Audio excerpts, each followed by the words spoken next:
So আজকে আমরা কেমিস্ট্রির লেকচার 3 শুরু করব, ঠিক আছে? লেকচার 2 মূলত এখানে আমরা শেষ করেছিলাম। আজকে আমরা লেকচার 3 করব এবং লেকচার 3 মূলত তুলনামূলকভাবে লেকচার 3 এবং মেবি লেকচার 4 আমার দুইটা লেকচার লাগতে পারে। এই দুইটা লেকচারের মধ্যে মূলত কিছু ইজি টার্মগুলো যেগুলো আমরা কিছু কিছু ক্লাস 7 থেকে করে এসেছি এবং কিছু কিছু ক্লাস 9এও করেছি, ঠিক আছে? সেগুলো বিষয় নিয়ে আমরা কাজ করব। সো আজকে আমরা মূলত লেকচার 3 নিয়ে কাজ করছি, ঠিক আছে?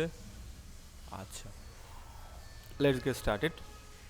দেখো আমাদের এখানে কি বলছে, বিভিন্ন মোলারিটি দ্রবণ প্রস্তুতকরণ। আচ্ছা, সো আমরা যে এতদিন মোলারিটি শিখলাম সেগুলো আমরা কীভাবে প্রস্তুত করবো, মূলত সেটা হচ্ছে কাজ। লাইক একটা দ্রবণের মধ্যে কীভাবে আমরা একটা মোলার দ্রবণ বানাবো আর কি, ঠিক আছে? আমরা জানি কতটুকু পরিমাণ লাগবে, কিন্তু এখানে হচ্ছে কতটুকু কীভাবে মানে ডিটেলসে আমরা পড়বো আর কি, ঠিক আছে? দেখো, ল্যাবরেটরিতে মোলার দ্রবণ, ডেসিমোলার দ্রবণ, সেমিমোলার দ্রবণ ইত্যাদি প্রস্তুত করার প্রয়োজন হয়, ঠিক আছে? বিভিন্ন মোলারিটির দ্রবণ প্রস্তুত করা অত্যন্ত সহজ। আচ্ছা, এই ক্ষেত্রে তোমাকে কতগুলো কাজ ধাপে ধাপে করতে হবে। প্রথমত তোমাকে একটা নির্দিষ্ট আয়তনের আয়তনিক ফ্লাস্ক বাছাই করতে হবে। এই আয়তনিক ফ্লাস্ক মূলত কি? আয়তনিক ফ্লাস্ক আমরা নিশ্চয়ই চিনি, আমি আগেও দেখাইছি, এটা কিন্তু নতুন করে দেখানোর কিছু নাই। তোমাকে এটা ভিজুয়ালাইজ করতে পারতে হবে, ঠিক আছে? আয়তনিক ফ্লাস্ককে আমরা হচ্ছে ইংলিশে আমরা এটা ভলিউমেট্রিক ফ্লাস্কও বলে থাকি, ঠিক আছে? Volumetric flask. এই ভলিউমেট্রিক ফ্লাস্ক মূলত হচ্ছে মানে অনেকটা এরকম এরকম এরকম এরকম এরকম এরকম থাকে আর কি, ঠিক আছে? আচ্ছা, দেখতে অনেকটা মূলত এরকমই আর কি, বুঝতে পেরেছি? এরকম জাস্ট অনেক লম্বা হয় আর কি, হ্যাঁ, বুঝতে পারছি। এরকম আমাদের একটা ভলিউমেট্রিক ফ্লাস্ক থাকে এবং সেটা মূলত হচ্ছে আমরা মূলত ভলিউম মানে মোট কথা হচ্ছে যে ফ্লাস্কের মাধ্যমে তুমি একটা ভলিউম তৈরি করতে, একটা ভলিউম মেজার করতে পারবা, like 5 ml, 10 ml, 15 ml, etcetera etcetera. আচ্ছা, দ্বিতীয়ত যে পদার্থের দ্রবণ তৈরি করতে হবে সেই পদার্থের নির্দিষ্ট পরিমাণ ওজন নিয়ে আয়তনিক ফ্লাস্কে ঢেলে দিতে হবে এবং তৃতীয়ত আয়তনিক ফ্লাস্কের মধ্যে খানিকটা পানি যোগ করে ঝাঁকিয়ে পদার্থটির দ্রবণ তৈরি করে নিতে হবে। জাস্ট 3টা কাজ, ঠিক আছে? আমাদের 3টা কাজ করলেই হয়ে যেতেছে। তারপর সাবধানে আয়তনিক ফ্লাস্কের নির্দিষ্ট দাগ পর্যন্ত পানি দ্বারা পূর্ণ করতে হবে। এখানে দেখো কি করেছি আমরা, জাস্ট নর্মাল যে কাজগুলো করি আর কি, হ্যাঁ। আমরা হচ্ছে সাধারণত আমাদের যতটুকু দরকার হবে, লেটসে তুমি একটা ট্যাঙ্ক বানাবা। ট্যাঙ্ক বানাতে গেলে তোমার ধরো যে 1 লিটার একটা ট্যাঙ্ক বানাবা, ঠিক আছে? একটা 1 লিটার একটা বোতল নিলা। এই বোতলের মধ্যে তুমি কিন্তু প্রথমে হচ্ছে লেটসে তুমি প্রথমে 250 ml পানি নিয়ে সেটার মধ্যে তুমি হচ্ছে 3 চামচ 3 স্পুন তুমি কি করলা, 3 চামচ তুমি হচ্ছে ট্যাঙ্ক যোগ করলা। যোগ করার পরে এটাকে ভালোভাবে ঝাঁকাই নাও না। ঝাঁকিয়ে নেওয়ার পরে আমরা হচ্ছে বাকি 250 ml তো হয়ে গেছে, এখন 750 ml আমরা হচ্ছে দিয়ে আমরা মূলত 1 লিটারের ট্যাঙ্ক বানাইতে, মূলত যাতে আমাদের ঝাঁকাতে সহজ হয় এবং পুরোপুরি এটা মিশ্রণ হয় আর কি, এটার জন্য আমরা করে থাকি। সো এই ক্ষেত্রে আমরা সেম কাজ করব আর কি, হ্যাঁ। একটু মানে পানি নিয়ে খানিকটা পানি নিয়ে সেটা ঝাঁকায় নিব, পরবর্তীতে বাকিটা। আচ্ছা, আচ্ছা, সো বাকিটা আমরা করে নিব আর কি, বুঝতে পেরেছো? সো এখানে দেখো, এখানে আচ্ছা, সো এখানে শুধুমাত্র তোমার প্রশ্ন আসতে পারে শুধুমাত্র পানি কেন, অন্য কিছু দিতে পারবো না? হ্যাঁ, অন্য কিছু দিতে পারবো। যে কোনো দ্রাবকই আমরা দিতে পারবো, ঠিক আছে? যে কোনো দ্রাবককে আমরা দিতে পারবো, কিন্তু এখানে যেহেতু আমরা শুধুমাত্র এই বইয়ের মধ্যে পানি নিয়ে আলোচনা করব, ঠিক আছে? অন্য ধরনের কোনো দ্রাবক নিয়ে আমরা আলোচনা করবো না, অন্য ধরনের কোনো সলিউশন নিয়ে আমরা এখানে আলোচনা করবো না।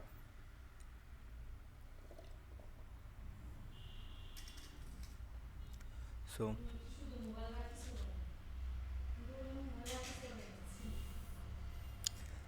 সো দ্রবণে মোলারিটি, দ্রবণের আয়তন এবং দ্রবের ভর এবং দ্রবের আয়তনিক ভরের মধ্যে একটি সম্পর্ক আছে। এই যে ফর্মুলাটা অনেক গুরুত্বপূর্ণ থাকবে, ঠিক আছে? গ্রাম এককে, খেয়াল করো, গ্রাম এককে দ্রবের ভর, যেটাকে আমরা ডাব্লিউ দিয়ে প্রকাশ করব। মোলারিটি, দ্রবণের মোলারিটিকে আমরা বড় হাতের এম দিয়ে প্রকাশ করব। মিলিলিটার এককে, দেখো মিলিলিটার এককে ভি ইন এমএল, ঠিক আছে, ডাব্লিউ ইন গ্রাম, যেহেতু এটা মিলি এমএল, এটা গ্রাম, ঠিক আছে, এবং দ্রব্যের আণবিক ভর, এটাকে আমরা কি দিয়ে এম দিয়ে বড়, সরি, এটা আমরা হচ্ছে দ্রব্যের, ও আচ্ছা, সরি সরি, এখানে একটু ভুল হয়েছে, মোলারিটিকে আমরা সাধারণত এস দিয়ে প্রকাশ করি এবং এটাকে আমরা এম দিয়ে প্রকাশ করি, ডিভাইড বাই 1000, ঠিক আছে। সো মোট কথাই হচ্ছে W equal to S V M divide by হচ্ছে 1000। এখানে এসটা কি মোলারিটি, ভিটা কি মিলিলিটার এককে দ্রবণ আয়তন, এবং আরেকটা হচ্ছে এম হচ্ছে দ্রব্যের আণবিক ভর, এবং 1000 তো 1000ই, এবং ডাব্লিউ হচ্ছে গ্রাম এককে দ্রব্যের ভর। বুঝতে পেরেছো? সো এই ফর্মুলাটা আমরা তো এখান থেকে আমি কিন্তু বিভিন্ন ধরনের ইকুয়েশন বের করতে পারি, তাই না? লাইক আমাদের দেয়া আছে W equal to S V M divide by হচ্ছে 1000। এটা আমরা কখন কী করব? যখন আমাদের সব এগুলো দেওয়া থাকবে, আমরা ডাব্লিউটা বের করব।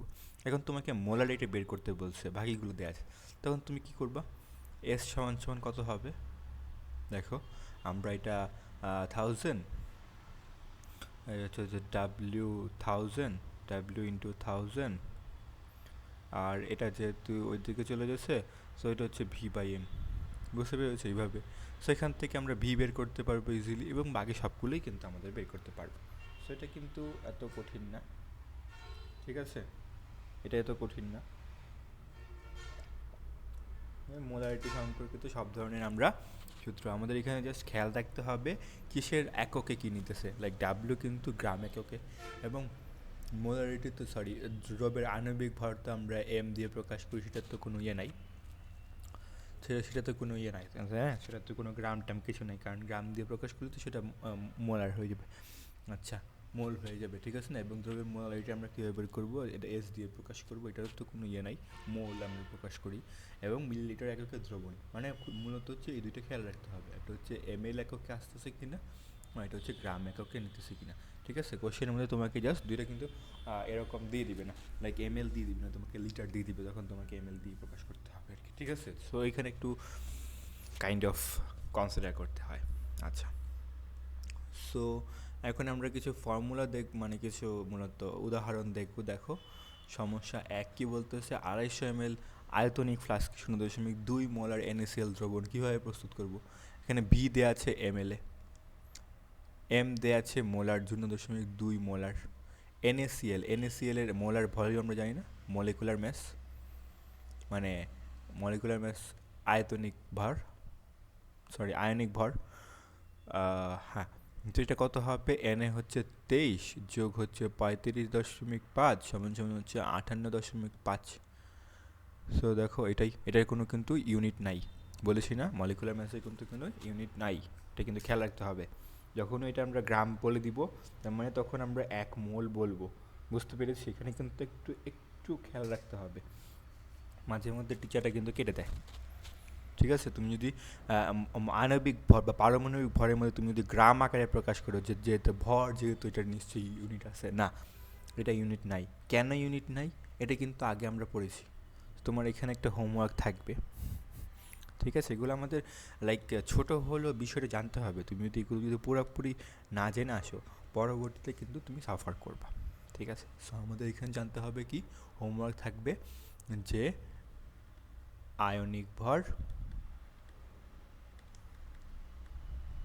ভর ও পারমাণবিক ভরের আয়নিক ভর ও পারমাণবিক ভরের কি মধ্যে একক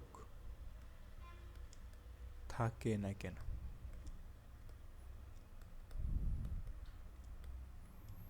ঠিক আছে, আর যদি থাকে তাহলে সেটা কি জাদি হয়ে গেছে।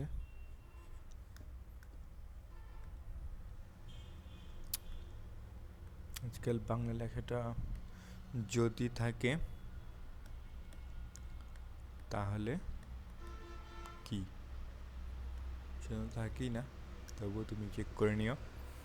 বুঝতে পেরেছো? নিজে থেকে বের করে চেষ্টা করো, আমরা ক্লাস 9-এই পড়েছি। আচ্ছা। পরে না পারলে আমি দেখাই দিব।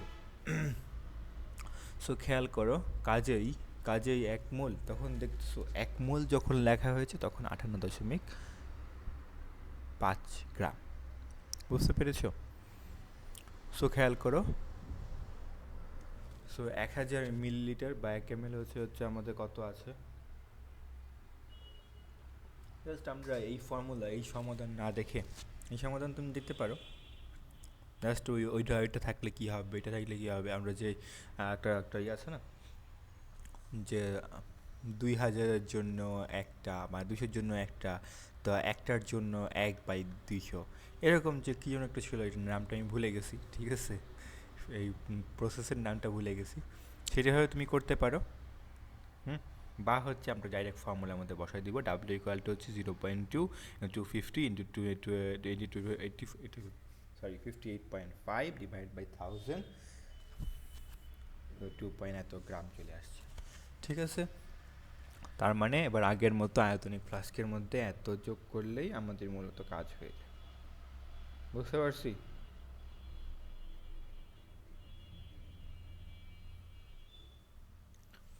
আচ্ছা, সো তার পরেরটা, 2 litre 0.1 molar Na2CO3 sodium carbonate. ঠিক আছে, এখানে কিন্তু এই Na2CO3, এই যে এইগুলো কিন্তু আমি বারবার করে বলে দিতেছি, এগুলো কিন্তু তোমাকে মনে রাখতে হবে। মাঝে মধ্যে এগুলো না লিখে দিয়ে তোমাকে কিন্তু নাম লিখে দিবে, ঠিক আছে? তখন কিন্তু তুমি যদি এটা না জানো, পুরোপুরি অঙ্কটাই তুমি আর করতে পারবে না, এত সহজ অঙ্কটা। এবং এটা কিন্তু সি নাম্বারে দেয়, ডি নাম্বারে দেয় না, কারণ ডি নাম্বারের পরে একটা আমরা পড়বো লিমিটিং বিক্রিয়া, সেটা দেয় আর কি। সো সি নাম্বারের মধ্যে দেয় বা ডি নাম্বারের মধ্যে দিতেই পারে, কিন্তু তাহলে কিন্তু তুমি এই গেট পারবে না। আমি বুঝতে পারছি? সো এটা কিন্তু অনেক গুরুত্বপূর্ণ, আমি বারবার করে বলে দিতেছি। সো দেখো, সোডিয়াম কার্বনেটের এটা আণবিক ভর বের করেছে 106। এখানেও দেখতেছি ইয়ে নাই, 1 লিটার 1 মোলার দ্রবণে এতগুলো আছে। যে আমরা বিকল্প সমাধান নিয়ে আমাদের লিটারকে আমরা মিলিলিটারে নিয়ে যাব। 0.1 মোলার এম দেয়া আছে, এম ভার করতে পারতেছি কী পরিমাণে Na2CO3 আছে, ডাব্লিউ আবার বের করতে হইতেছে, তাহলেই হইতেছে। ঠিক আছে, আচ্ছা। সো দেখো বিকল্প তো, আচ্ছা। সো আরেকটা দিছে, এত ml দ্রবণে এত গ্রাম থাকলে মোলারিটি কত, এখানে আমাদের এস বের করতে হবে, তাই না? এটাও সহজ, এস বের করাটা আমরা জানি। এস সমান সমান হচ্ছে, এই তো জাস্ট তুমি বের করে ফেলবে, হচ্ছে এস সমান সমান আমাদের কী হবে, ডাব্লিউ ইন্টু 1000 ডিভাইড বাই হচ্ছে ভিএম। বি দেওয়া আছে, এমএলই দেওয়া আছে, ডাব্লিউ দেওয়া আছে এত, এম আমরা বের করতে পারবো এবং থাউজেন্ডের জায়গায়, তো এটা আমরা পারবো। আচ্ছা, সো এত মোলার দ্রবণের মধ্যে এত দ্রবীভূত থাকলে দ্রবণের আয়তন অর্থাৎ মিলিলিটারে ভি কত। আচ্ছা, এখানে কিন্তু প্রশ্নের মধ্যে একটু জিনিস খেয়াল রাখতে হয়, মাঝে মধ্যে তুমি তো বের করবো যেটা সেটা তো মিলিলিটারে আসবে, কোনো সমস্যা নেই, তাই না? কিন্তু মাঝে মধ্যে তোমাকে কিন্তু প্রশ্নের মধ্যে বলে দেয় আয়তন লিটারে কত, তখন তোমাকে এটা কনভার্ট করে নিতে হবে, নাহলে তোমাকে এখানে 1 নাম্বার কেটে দিবে। তোমাকে প্রশ্নের মধ্যে বলছে যে লিটারে কত, তুমি মিলিলিটারে বের করছো দেখে মিলিলিটারে দিয়ে দিবা, এটা কিন্তু খেয়াল করা যাবে না। বোঝাতে পারছি? যেটা একটু খেয়াল রাখতে হবে এখানে। কিছু ছোটো ছোটো বিষয় আমি এই জন্যই দেখাইতেছি, নাহলে কিন্তু এইগুলো দেখানোর দরকার ছিল না। কিন্তু যেহেতু এগুলো ছোটো ছোটো বিষয়, মাঝে মধ্যে এগুলো থেকে নাম্বার কেটে দেয়, তাই এটা আমরা জানা রাখা দরকার। আচ্ছা, তো বাকিটা জানবো। এখন দেখো সমস্যা কী বলতেছে, একটি 250 ml দ্রবণের মধ্যে 20 গ্রাম পদার্থ দ্রবীভূত থাকলে ওই দ্রবণের মোলারিটি এত হবে। দ্রবণের দ্রবের আণবিক ভর কত, হ্যাঁ এটাও কিন্তু দেয়, আমরা এখন জানি না ওই বিষয়টা মানে জিনিসটা কি, ঠিক আছে? এতক্ষণ যতগুলো অঙ্ক করছো তত সেগুলোর মধ্যে কিন্তু বলে দিছে যে এটা মানে এটা এই বিষয়, এটা সোডিয়াম কার্বনেট, এটা হচ্ছে পটাশিয়াম ক্লোরাইড, এটা হচ্ছে সোডিয়াম ক্লোরাইড, এগুলো হচ্ছে তোমাকে বলে দিছে। কিন্তু এইখানে তোমাকে বের করতে হবে ওই জিনিসটাই কি, ঠিক আছে? এখন তুমি জাস্ট ভর বের করো, ভর বের করলে সমস্যা নেই, বা তুমি নামটা জানলে নামটাও বের করতে পারো, কোনো সমস্যা নেই, ঠিক আছে? তো ভরটা বের করতে হবে, এমন না তোমাকে ওই নামটা বলতে হবে, ঠিক আছে? তুমি জাস্ট আণবিক ভর কত এটা বের করে দিবা, কারণ ওইটা বের করলে ওইটা কী হইতে পারে এটা তো তুমি জানো না, কিন্তু মুখস্থ করার সময় নেই, ঠিক আছে? আমরা জাস্ট আণবিক ভর বের করবো। তো জাস্ট আমরা আগের মতোই আমরা জানি কি, ডাব্লিউ সমান সমান হচ্ছে এস ভি এম 1000, ঠিক আছে? এগুলো কিন্তু মনে রাখতে হবে। তাহলে আমরা এম সমান সমান আমরা কি জানবো? এম সমান সমান আমরা জানবো হচ্ছে ডাব্লিউ ইন্টু 1000 আর ভি ইন্টু এস বা এস ইন্টু ভি, যে কোনো কিছু দাও, সমস্যা নাই। ঠিক আছে, এখানে ভি দেওয়া আছে এম এল এর মধ্যে, ডাব্লিউ দেওয়া আছে এততে, এবং 0.75 মোলার দেওয়া আছে। সো এটা বের করাটা কোনো সমস্যার কিছু না, বুঝছো? এটাই কিন্তু করা হয়েছে। সো দেখো, আচ্ছা, সো এই দেখো এই সমস্যার মধ্যে এটাও কিন্তু আমরা জানি তুমি কীভাবে 200 মিলিলিটার সেমি মোলার Na2CO3 বের করবা।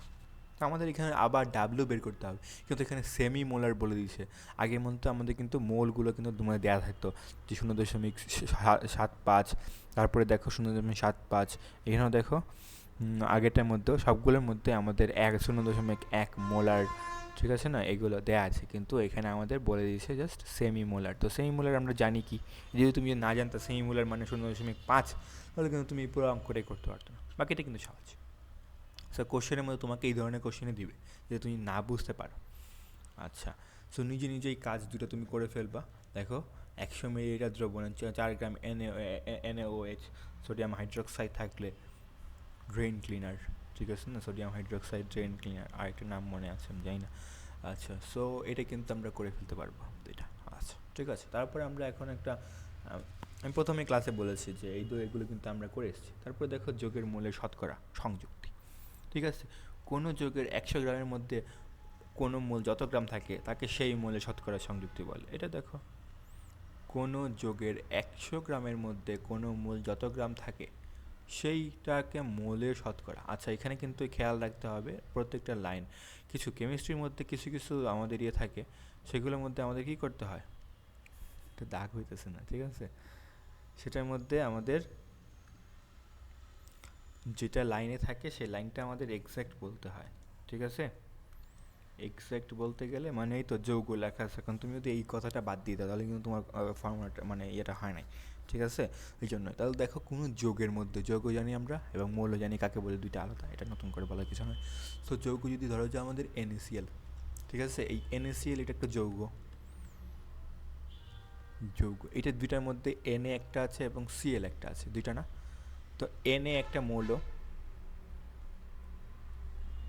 এবং Cl একটা মৌল, এই দুইটা মৌল এই যৌগের মধ্যে কত পার্সেন্ট 100-র মধ্যে যদি আমি চিন্তা করি, ঠিক আছে, ধরো যে আমি 100 গ্রাম লবণ নিয়েছি, ঠিক আছে, 100 গ্রাম NaCl নিয়েছি, এটার মধ্যে কতটুকু Na আছে, কতটুকু সোডিয়াম আছে, কতটুকু ক্লোরাইড আছে, এটা যে বের করা, এটাই মূলত হচ্ছে ওই যৌগের শতকরা মৌল বের করা, ঠিক আছে, বুঝতে পেরেছি। আচ্ছা, সো দেখো কিছুই না, এখানে ফর্মুলা দিয়ে দিয়েছে কোনো যৌগের একটি মৌলের শতকরা সংযুক্তি, আমার দেখো মৌলের পারমাণবিক ভর, পারমাণবিক সংখ্যা ইন্টু 100 ডিভাইড বাই হচ্ছে যৌগের আণবিক ভর, ঠিক আছে। মোলের পারমাণবিক ভর আমরা জানি, ধরো হচ্ছে সোডিয়ামের NaCl এর জন্যই বের করো, ঠিক আছে, NaCl এর জন্যই বের করো।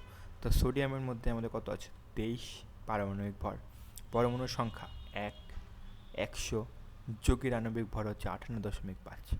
এটা দিয়ে তুমি যখন বের করবা তখন তুমি একটা পার্সেন্ট পেয়ে যাবা। দেখো এখানে উদাহরণ দিয়ে দিয়েছে HCl যৌগে H এবং Cl এর শতকরা, তো HCl এর আণবিক ভর হচ্ছে এত, আমরা এটা বের করছি, এটা আমরা জানি কত, 58.5। এগুলো কিন্তু করতে করতে তোমার মনে হয়ে যাবে, ঠিক আছে, মুখস্থ হয়ে যাবে, তবুও তুমি করে দেখাবা, এমন না যে করতে হবে না, ঠিক আছে। মুখস্থ হলেও যখন নৈবেদ্যিক করবো তখন আমরা করে দেখাবো না, কিন্তু এমনি করে দেখাতে হবে। আচ্ছা, তারপরে খেয়াল করো এইখানে 36, আচ্ছা, জাস্ট এত কিছু এইভাবে করার দরকার নেই, তুমি জাস্ট ফর্মুলা বের করে ফেলবা আর কি, তাহলেই হবে, ফর্মুলার মধ্যে লিখে দিবা। আবার দেখো ক্লোরিন আছে এত পার্সেন্ট, তো এইভাবে অন্যভাবে আমরা বের করতে পারতাম, যে কোনো একটা বের হলে অন্যটাকে আমরা 100 থেকে বাদ দিতে পারতাম, তাই না, যেটা বের হয় তো দুইটা মিলে তো 100 হবে, তো একটা যদি তুমি পেয়ে যাও আরেকটা তোমার 100 থেকে বাদ দিলেই হবে। এটা কিন্তু একটা নৈবেদ্যিকের ট্রিক, এটা কিন্তু আমরা একটা MCQ ট্রিক তোমাকে বলে দিবে, তোমাকে লেটস সে কোশ্চেন বলে দিল যে লেটস সে আমরা হচ্ছে এটা আমরা ধরে নিতেছি, ঠিক আছে, HCl এর মধ্যে হাইড্রোজেন আছে হচ্ছে 2.74%, তাহলে ক্লোরিন কতগুলো। এখন তুমি ফর্মুলা তো নর্মাল ফর্মুলা জানো, ফর্মুলা কি, ফর্মুলা হচ্ছে যে মৌল শতকরা হচ্ছে সমান সমান হচ্ছে পারমাণবিক ভর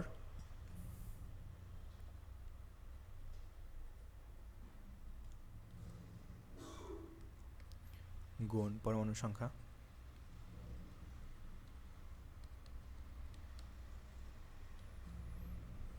গুণ 100 ডিভাইড বাই হচ্ছে যোগের ভর।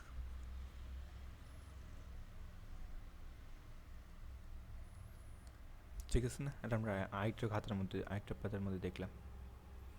এটা পারমাণবিক ভর, পারমাণবিক সংখ্যা গুণ 100% যোগের।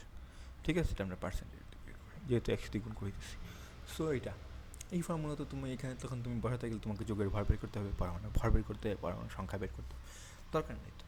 আমাদের যেহেতু বলে দিচ্ছি এটা 100%, তাহলে আমরা বাকিটা হচ্ছে 100 থেকে আমরা 2.74 বাদ দিয়ে দিলেই যেটা থাকবে সেটাই হচ্ছে আমাদের অ্যান্সার। ঠিক আছে, এটা আমাদের কিন্তু নৈবেত্তিকের জন্য এগুলো আমাদের মাথায় রাখতে হবে। আচ্ছা, সে খেয়াল থাকবে আশা করতেছি। তো দেখো H2 এর মধ্যে H এবং O শতকরা বের করা যাবে। আচ্ছা, কোনো কিছুই না। আচ্ছা, সো এগুলোর মধ্যে কিন্তু এগুলো একটু ঝামেলা হতে পারে তোমার কাছে, কারণ এগুলো ঝামেলা হওয়ার কিছুই না। Al2SO4 3, তাই না? তার মানে অ্যালুমিনিয়াম সালফেট, অ্যালুমিনিয়াম সালফার এবং অক্সিজেন শতকরা পারমাণবিক ভর, আণবিক ভর বের করতে পারছে। তারপর অ্যালুমিনিয়াম শতকরা বের করা কোনো সমস্যা না। আচ্ছা, সো হয়ে গেল। সেটা আমরা এতক্ষণ ধরে কী করলাম? এতক্ষণ ধরে আমরা হচ্ছে মূলত যৌগে মৌলের শতকরা বের করলাম। এখন আমরা হচ্ছে শতকরা সংযুক্তি বের করব। ঠিক আছে, শতকরা সংযুক্তি বের করব। আচ্ছা, মেবি আজকে এতটুকু পর্যন্তই শেষ করে দিতে পারে। আচ্ছা, ওইটা শেষ করে, দুইটা শেষ করে দেওয়া দরকার। খেয়াল করো, এটা আমরা কিন্তু করেছি। আচ্ছা, তার আগে দেখো এটা করে ফেলবা। NaCl এর মধ্যে Na এবং Cl এর সংযুক্তি আমরা তো প্রথমেই দেখাইছি। তারপরে দেখো শতকরা সংযুক্তি এবং স্থূল সংকেত। আচ্ছা, পড়া যাক। আমরা আণবিক সংকেত ধারণার সাথে ভালোভাবে পরিচিত। তো এখন কথা হচ্ছে আণবিক সংকেত কাকে বলে। এটাও কিন্তু হোমওয়ার্ক। এগুলো যেগুলো আগে করানো হয়েছে, এখন যখন আবার এগুলো থাকবে, এগুলো কিন্তু তোমার হোমওয়ার্ক বলতে তুমি এগুলো রিভিশন করে আসবা, বা না পারা থাকলে তুমি পড়ে নিবা। এরপরেও তুমি যদি না বুঝো তখন আমাকে জিজ্ঞেস করবা। ঠিক আছে, আণবিক সংকেত অনেকবার ব্যবহার করেছি এবং আমরা জানি আণবিক সংকেত দেখে আমরা একটি অণুতে কোনো পরমাণু কতগুলো তা বের করতে পারি, সমস্যা নাই। যেমন এটার মধ্যে একটা আণবিক সংকেত, এটার মধ্যে আমরা জানি অ্যালুমিনিয়াম আছে 2টা, সালফার আছে 3টা এবং অক্সিজেন আছে কি 7টা। ঠিক আছে, আচ্ছা, সো বের করতে পারি। একটি অণুতে বিভিন্ন পরমাণু সংখ্যা অনুপাত বোঝানোর জন্য স্থূল সংকেতের ধারণার প্রবর্তন করা হয়েছে। যেমন হাইড্রোজেন পারঅক্সাইড H2O2, হাইড্রোজেন পারঅক্সাইডের জাস্ট এটাকেই H2O2, দুইটি হাইড্রোজেন এবং দুটি পরমাণু আছে। এবার দেখতে পাচ্ছ H2O2 এ হাইড্রোজেন এবং অক্সিজেনের পরমাণু যত সমান 2 2। ঠিক আছে, তাদের অনুপাতও আছে 2 2, অর্থাৎ H2O এর স্থূল সংকেত দেখো, স্থূল সংকেত হচ্ছে অনুপাত বাদ দিয়ে যেটা থাকবে আর কি। ঠিক আছে, অনুপাত করে যেটা থাকবে এটাই। কাজেই যে সংকেত দিয়ে অণুতে বিদ্যমান পরমাণুগুলো অনুপাত প্রকাশ করে তাহলে আমরা স্থূল সংকেত বলি। ঠিক আছে, কিছুই না। আর কীভাবে বের করবো দেখো, দেখাইতেছে। যদি আমরা জানি তবু আমরা দেখে নিয়ে আছে। ঠিক আছে, সো কাজেই বুঝতে পারছো, আমরা যদি কোনো যৌগের ভেতরকার মৌলগুলো শতকরা সংযুক্তি এবং আপেক্ষিক পারমাণবিক ভর জানি, তাহলে খুব সহজেই যৌগটির স্থূল সংকেত বের করতে পারবো। দেখো, শতকরা সংযুক্তি থেকে স্থূল সংকেত নির্ণয় করা। ঠিক আছে, তোমাকে দিয়ে দেবে। এটা কিন্তু আমাদের D নাম্বারে C নাম্বার থাকেই, সহজ হইলেও গুরুত্বপূর্ণ। ঠিক আছে, মাঝে মধ্যে কিন্তু আমরা এগুলো ভুল করি, আমার কথা বলতেছি। আচ্ছা, কারণ সহজ বলে যে হ্যাঁ ঠিক আছে পারি না, তোমার প্র্যাকটিস করতে হবে। দেখো, শতকরা সংযুক্তি থেকে স্থূল সংকেত বের করে ধাপগুলো। প্রথম ধাপ, মৌল সমূহের শতকরা সংযুক্তিকে এর পারমাণবিক দ্বারা ভাগ করা। তারপরে খেয়াল করো, ভাগফলগুলোর মধ্য থেকে যে সংখ্যাটি ক্ষুদ্রতম সেই সংখ্যা দিয়ে ভাগফলগুলোকে ভাগ করা। আচ্ছা, দরকার নেই এবং নিকটতম পূর্ণ সংখ্যায় পরিণত করা। প্রয়োজনে যে কোনো সংখ্যা দিয়ে সবগুলোকে গুণ, দরকার নেই। আমরা জাস্ট এই ধাপগুলো পড়ব। ধরা যাক কোনো যৌগে কার্বনের সংযুক্তি আছে এত পার্সেন্ট, দেখতে পাচ্ছি না। তার আগে আমি একটু দেখে নিই আমার রেকর্ডিং চলছে কি না। অনেকক্ষণ পরে মনে পড়লো। আচ্ছা, হ্যাঁ রেকর্ডিং চলছে। কোনো যৌগে কার্বনের সংযুক্তি দেওয়া আছে 1% এবং হাইড্রোজেনের সংযুক্তি দেওয়া আছে 1%। আচ্ছা, সো এখন যৌগটির স্থূল সংকেত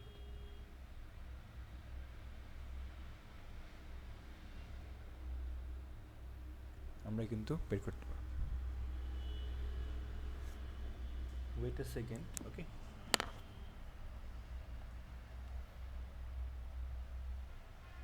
হ্যালো, ওয়ালাইকুম আসসালাম।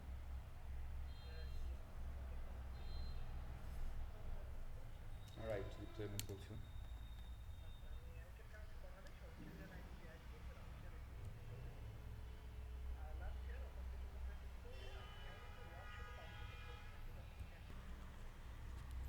ওকে, so sorry, I was busy kind of, একটা কলা ছিল আর কি, ঠিক আছে। তো আমরা আবার ব্যাক করি, বেশিক্ষণ এখন সময় হবে না আমার। আচ্ছা, সো খেয়াল করো, ধরা যাক কার্বনের সংযুক্ত দেওয়া আছে এবং হাইড্রোজেনের সংযুক্ত দেওয়া আছে, স্থূল সংকেত বের করতে হবে। কোনো কিছুই না, আমরা প্রথমেই তো আমাদের কি করব, প্রথমেই আমরা হচ্ছে এই যে কার্বনের যেই কী আছে, কার্বনের সংযুক্তি দেওয়া আছে, ঠিক আছে, এটাকে আমরা আমরা কি করব, এটা হচ্ছে আমরা কার্বনের ভর, পারমাণবিক ভর দিয়ে আমরা ভাগ করব। 12 দিয়ে ভাগ করছি, 7.69 এসছে। হাইড্রোজেনেরও সেম দেয়া আছে 6 এত। এটার দেখো, আমরা এটাকেও আমরা হাইড্রোজেনের পারমাণবিক ভর কত, 1 দিয়ে ভাগ করছি, এটা এসছে, ঠিক আছে। প্রথম কথা হচ্ছে এইখানে। তারপর দ্বিতীয় কাজ হচ্ছে ভাগফলগুলো থেকে ক্ষুদ্রতম সংখ্যা, এখানে যেহেতু দুইটাই সেম, তার মানে দুইটা দিয়েই আমরা ভাগ করলে আমরা 1 এবং 1 পেয়ে গেছি। অন্যটার জন্য কিন্তু ডিফারেন্ট হবে, ঠিক আছে। ক্ষুদ্রতম সংখ্যা এই দুইটার মধ্যে বা যতগুলো পাবা সবগুলোর মধ্যে থেকে সবচেয়ে কম যেটা থাকবে সেটা দিয়ে সবগুলোকে ভাগ করবা, ঠিক আছে। সো এগুলো ভাগ করার পরে আমরা হচ্ছে নাম্বার পেয়ে গেলাম, এই মানগুলো এবং মোলের প্রতীক এবং সংকেত প্রতীক দিয়ে সংকেত আকারে লিখলেই স্থূল সংকেত পাওয়া যাবে। অতএব যৌগটির স্থূল সংকেত আমাদের দেখো C1H1 অর্থাৎ CH, বুঝতে পেরেছ? সো এটাই আর কি, ঠিক আছে। আমরা এর পরেরটাও দেখি, আমি যদি একটু নৈবতিক দেখাই। দেখো, প্রথমেই হচ্ছে আমরা পেয়ে গেলাম, আমাদের দেয়া আছে হাইড্রোজেন, সালফার এবং অক্সাইড, ঠিক আছে। এটার জন্য আমাদের স্থূল সংকেত বের করতে হবে। তা প্রথমেই সংযুক্তি দিয়ে, শতকরা সংযুক্তি দিয়ে পারমাণবিক ধারা ভাগ করি, তোমাকে এগুলো লিখতে হবে, ঠিক আছে। এই প্রথমে এই পয়েন্টগুলো লিখতে হবে যেগুলো বলতেছে। তো দেখো, এইচ দিয়ে আমাদের হাইড্রোজেনের পারমাণবিক ভর 1 এবং দেয়া আছে এখানে 2.04, ভাগ করলাম, এটা পেলাম। সালফারেরও ভাগ করলাম, এটা পেলাম, এবং অক্সিজেনেরও ভাগ করলাম, এটা পেলাম। 2 নাম্বার কি, 2 নাম্বার হচ্ছে ক্ষুদ্রতম এখান থেকে ক্ষুদ্রতম যে ভাগফলগুলোর মধ্যে থেকে ক্ষুদ্রতম সংখ্যা দিয়ে সেগুলো দিয়ে ভাগ করি। এখানে ক্ষুদ্রতম কে আছে, সালফার আছে। এখন এই সালফার দিয়ে হাইড্রোজেনকে ভাগ করব, হাইড্রোজেন সমান সমান কী হবে, 0.24, এটাকে আমি 0.102। তারপরে সালফারের ক্ষেত্রে সেম, যেখানে সালফারকে আমরা ভাগ করব, যদিও জানি আমরা 1 হবে এবং এটা যা হবে। এবং অক্সিজেনের ক্ষেত্রে আমরা ভাগ করব 4.08, 1.02, ভাগ করে আমরা মান বের করব। দেখো, মান বের করছে এখানে, মান বের করছে আমাদের এখানে 214। সো এই যেটা পেয়ে গেলাম, এটাই আমরা জাস্ট এখন লিখব, HSO H2S1O4। এটা না লিখে আমরা জাস্ট তার পরেটা লিখে দিব H2SO4, বুঝতে পারছো, যেহেতু 1 লিখবো না আমরা। এটাই হচ্ছে আমাদের স্থূল সংকেত, বুঝতে পেরেছ? তো এটা কিন্তু করার কোনো টাফ না। দেখো, এটা বের করছে, এটা তারপর এটা করছে, আবার যেহেতু ক্ষুদ্র এটা দিয়ে ভাগ করছে এবং আমরা কিন্তু পেয়ে গেছি, সহজ হচ্ছে। আচ্ছা, দেখা গেল 3 গ্রাম কার্বন পরমাণু এবং 8 গ্রাম অক্সিজেন পরমাণু সংযুক্ত হয়ে যায়, সেই স্থূল সংকেত বের করো। আচ্ছা, একটা পরীক্ষার মধ্যে দেখা গেল 3 গ্রাম কার্বন পরমাণু 8 গ্রাম অক্সিজেন পরমাণু সংযুক্ত হয়ে এত বের করছে। সো এটা গ্রামে করা হয়েছে, এটা আমি খেয়াল করি নাই। তো তুমি এটা একটু নিজে থেকে চেষ্টা করো, বা আমি নেক্সট ক্লাসে আমি যদি এটা পাই এটা আমি করে দেবো, ঠিক আছে। একটু অন্যরকম আমরা করে রাখবো, ঠিক আছে। আগে তো আমাদের পার্সেন্টেজ দেওয়া ছিল, এখানে গ্রামে করো, এটা বিষয়টা কি সেটা আমি খেয়াল করি নাই এখনও। সো আমি জাস্ট দেখে নিব, তুমি এটা প্র্যাকটিস করে নিও। আমরা ভাবছিলাম আজকে এটাও শেষ করে দিব আর কি, ঠিক আছে। সো টাইম দেখে নিই আমি, কতক্ষণ বাজে, 10। আচ্ছা, বেশিক্ষণ লাগবে না, এটা আমি করে দিই, তাই না? খেয়াল করো। আচ্ছা, তো আমরা শতকরা সংযুক্ত থেকে যোগের আণবিক সংকেত নির্ণয় করা। আগে আমরা কী করছিলাম, শতকরা সংযুক্ত থেকে কী বের করছি, শতকরা সংযুক্ত থেকে স্থূল সংকেত। এখন আমরা আণবিক সংকেত বের করি। আচ্ছা, সো প্রথমেই তো যোগের আণবিক সংকেত কাকে বলে এটা তোমাকে বের করতে বলছিলাম, আমি হোমওয়ার্ক দিয়েছিলাম। আচ্ছা, তা এখন দেখো আমরা জাস্ট বেশি করবো না। কোনো যোগের আণবিক সংকেত বের করার জন্য যোগের শতকরা সংকেত থেকে প্রথমে স্থূল সংকেত বের করতে। তো প্রথমে তোমাকে আগেরটা ভালো করে পারতে হবে, স্থূল সংকেত কীভাবে বের করতে। তারপরে স্থূল সংকেত যদি পারো তাহলে ওই ভরের যোগের আণবিক সংখ্যা হয়, তাহলে যোগের আণবিক সংকেত হবে। ঠিক আছে, যেটা যদি সেমই যদি হয়, ভর যদি ওই যোগের আণবিক ভরের সমান হয়, স্থূল সংকেতের ভর যদি আণবিক সংকেতের সমান হয় তাহলে এটা আণবিক সংকেত। কিন্তু স্থূল সংকেতের ভর আণবিক সংকেত না হয় তাহলে স্থূল সংকেতের ভর থেকে আণবিক ভর কত গুণ সেটা বের করতে হয়। দেখো খেয়াল করো, কোনো স্থূল সংকেতের ভর আণবিক ভর থেকে n গুণ বেশি হলে আণবিক ভর কত হবে? স্থূল সংকেত নিচে আছে যত গুণ সেটাকে আমরা ওইটা দিয়ে করব। ঠিক আছে, জাস্ট আমরা কিন্তু গুণ করব না, এখানে কিন্তু গুণ করবো না, সাবস্ক্রিপ্টে আসছে n, অর্থাৎ নিচে ওইটা দিয়ে গুণ করব। ঠিক আছে, মানে মূলত এরকম থাকে না, এরকম থাকে না, Al2SO4 3, এই যে এরকমভাবে লেখা আছে, এই বের করবো আর কি। ঠিক আছে, জাস্ট কিছু দেখো খেয়াল করো, আমরা ফর্মুলা করলেই এখন n সমান সমান কি, এটা কিন্তু গুরুত্বপূর্ণ, এই দুইটাই। ঠিক আছে, আণবিক সংকেত হচ্ছে স্থূল সংকেত ইন্টু n, আর n হচ্ছে যোগের আণবিক ভর, স্থূল সংকেতের ভর। যোগের আণবিক ভর বের করবো এবং যোগের স্থূল সংকেত। ধরা যাক যোগের সি দেয়া আছে, সি হচ্ছে এত পার্সেন্ট, এইচ হচ্ছে এত পার্সেন্ট, যোগের আণবিক ভর দেওয়া আছে। তো কীভাবে বের করবো? প্রথমে তো আমাদের কী করবো, স্থূল সংকেত বের করে নিব। স্থূল সংকেত বের করার জন্য প্রথমে তো পরমাণু দিয়ে ভাগ করতে হবে, পরমাণু সংখ্যা দিয়ে করলাম, এটাও করলাম, বের হয়ে গেলো দুইটা। যেহেতু দুইটা সেম, তো এটার মধ্যে ক্ষুদ্রতম সংখ্যা তো কিছু নাই, তবে দুইটা দিয়ে আবার ভাগ করবো, যেহেতু সেম যে কোনো একটা ধরলেই হবে। এক এক বের করে ফেললাম। ঠিক আছে, এক এক বের করার পরে এটা আমরা লিখে দিলাম CH। এখন যোগের স্থূল সংকেত CH হলে আণবিক সংকেত হবে CHN, তাই না, CNHN। স্থূল সংকেত CH এর ভর, দেখো CH এর ভর আমরা বের করে ফেলবো। C কত, কার্বন হচ্ছে 12, 12 গুণ 1, তাই না, 12 গুণ 1, এবং H হচ্ছে কত, H হচ্ছে 1 গুণ 1 সমান সমান 12 বা 12 12 13, তাই না, 13। কিন্তু আণবিক ভর ছিল 18, 58। যেহেতু দুইটা সেম না তখন আমরা n বের করব, সেম হইলে এটাই হইতো, যেহেতু সেম না তো আমরা n দিয়ে আমরা 58 আর এটা দিয়ে ভাগ করে দিলাম 6। তো আমরা জানি কি CHN ছিল, n এর মান আমরা 6 পেয়ে গেলাম, তো C6H6, বুঝছো, জাস্ট n গুলো বসাই দিলাম। ঠিক আছে, যদি এরকম এরকম থাকতো তাহলে এটা যদি 6 হতো তাহলে C2 12H6, বুঝতে পারছি, এইভাবে জাস্ট লিখে দিব, পারা যাবে না, আমরা কিন্তু এগুলো করছি। আচ্ছা, সেমভাবেই তো দেখো আণবিক আণবিক সংকেত থেকে এখন স্থূল সংকেত নির্ণয় করা, আগেরটা থেকে পুরো উল্টা আর কি। ঠিক আছে, তিনটা পার্ট, একটা হচ্ছে স্থূল সংকেত নির্ণয় করা, একটা আণবিক থেকে স্থূল সংকেত শতকরা থেকে হচ্ছে আণবিক বের করা, এখানে হচ্ছে আণবিক সংকেত থেকে স্থূল সংকেত। কোনো জায়গায় আণবিক সংকেত স্থূল সংকেত নির্ণয় করা যায়, যেমন দেখো গ্লুকোজের স্থূল সংকেত কীভাবে বের করবো। গ্লুকোজের অণুতে আছে হচ্ছে 6টা, এত এত, তাই না।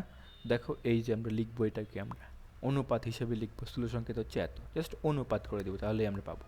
ঠিক আছে, যেমন দেখো H2O আমাদের 2:1, 2:1 হলে তাহলে এটা দেখো, তো এটা তো আণবিক সংকেত যেটা স্থূল সংকেত সেটাই হবে আর কি। ঠিক আছে, এটা কিন্তু আমাদের খেয়াল রাখতে হবে, মাঝে মধ্যে এটা কিন্তু নৈবেত্তিকে আসে, নৈবেত্তিকে আসে যে স্থূল সংকেত এবং আণবিক সংকেত সেম নাকি, তখন তুমি এভাবে করে দেখাবো। ঠিক আছে, আণবিক সংকেত এরকম, তো স্থূল সংকেত যদি এটাই হয়, কারণ স্থূল সংকেত 2:1 করলে এটা তো দুইকে তুমি 1 দিয়ে ভাগ করবা, তার মানে 2 থাকবে। ঠিক আছে না, 2/1, এই যে এটাই থাকতেছে, তো H2, তাই না। সালফিউরিক অ্যাসিড H2SO4, তো দেখো H2SO4, তা আবার আমরা লিখব 2:1:4, তাই না। এটাকে তুমি কমন দিয়ে আর কি ভাগ করবা,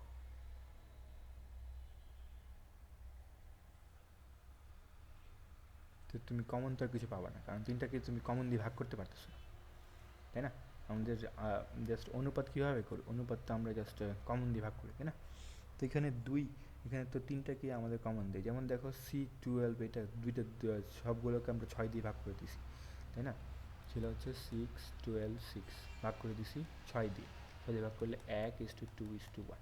তো এখানে তো তিনটা যেহেতু আছে, এটাকে তো আমি কমন দিয়ে কিছু ভাগ করতে পারতেছি না, কমন দিয়ে কিছু ভাগ করতে পারতেছি না, আমাদের ওইটাই থাকতেছে। তো এটাও এটা H2SO4, এটাই দেখো লেখা আছে পানির আণবিক সংকেত, এটা হলে স্থূল সংকেত এইটা, সালফিউরিক অ্যাসিডের আণবিক সংকেত এটা হলে স্থূল সংকেত এটাই, ঠিক আছে। কিন্তু কোনো যে সকল যৌগের পরমাণু সংখ্যক নির্দিষ্ট সংখ্যাতে ভাগ করা যায় তাদের স্থূল সংকেত এবং আণবিক সংকেত, কিন্তু খেয়াল করো কোনো যৌগের সকল পরমাণু সংখ্যাকে কোনো নির্দিষ্ট সংখ্যা দিয়ে ভাগ করা গেলে তাদের স্থূল সংকেত এবং আণবিক সংকেত ভিন্ন হবে। এই পয়েন্টটা অনেক গুরুত্বপূর্ণ, মনে রাখতে হবে। এটাতেই তুমি নৈবেদিক করতে পারবে এমসিকিউর জন্য, ঠিক আছে। যদি কমন সংখ্যা দিয়ে ভাগ করা যায়, আমরা দেখছি এটা কমন ভাগ করা যায় না দেখে এটা হয়েছে, কিন্তু কমন দিয়ে ভাগ করা গেছে মানেই চেঞ্জ হয়ে গেছে দুটো, ঠিক আছে না।